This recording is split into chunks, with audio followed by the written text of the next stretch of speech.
So the world has fallen apart, and you know, I'm not sure that America counts as part of the world. We talk about the old world, the new world, the third world, and the old world used to be the only world. And is that the only world that is referenced? It tends to be the only world that's referenced in the prophecies about the end times. So I'm not really sure how that affects us living over here outside of that world. Um, but I got kind of depressed and started talking about my real life again today, and um, all the people that have to watch everything I do because they're making claims that I might be trying to influence events and things like that. Why not? Why can't I influence events? Everybody's trying to influence their neighborhoods and things like that, and do things their own way, and have things that are meaningful to themselves. And sometimes that regards other people, sometimes that doesn't. Everybody has their own will that they assert over the world around them. So, anyway, I don't believe that my son is present in Doha right now. And he would need to be present for anything extraordinary to be occurring. Turn that down. I just ate an undercooked corn on the cob. I went to the grocery store today and got all kinds of things. And I said to Gabby, anyway, so I'm on a terrorist watch list. So all the books I bought over the past week, some poor CIA agent is going to have to read every single one of them.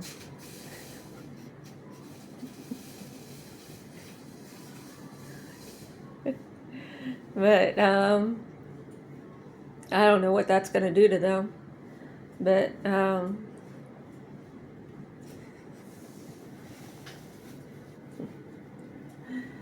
anyway, so I ate some egg rolls and an apple. I got some apples today.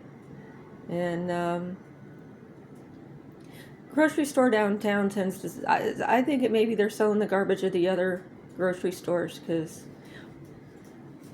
when I've gone to the other two Krogers, it's been really nice.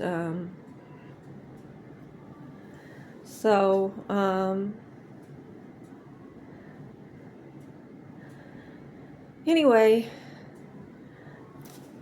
yeah, I told her that I accidentally met the Tsarnaev brothers and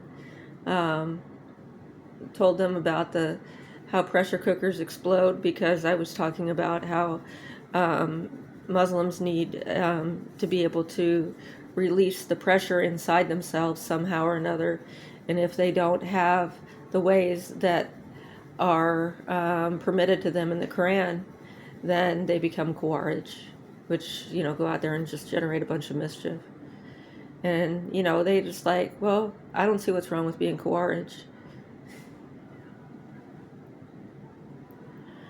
So I've always been somebody that's tried to talk people out of doing things that are violent.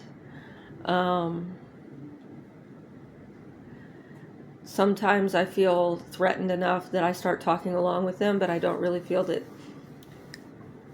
that is the right way to deal with problems. And but as far as being available to help people, I don't want to overstep my son's authority. And he just found out today that, see, in Islam, if you marry a slave, they become a free woman, but they're only considered half accountable. But if in other traditions you can marry a slave and she stays a slave, but she's still a wife. So there are lots of different things that help define what a person is. And my husband was not a Muslim, so I was not freed through marriage. And he keeps saying this over and over again in my head, that it is significant. But it's significant to my son too, because he didn't understand what my relationship was.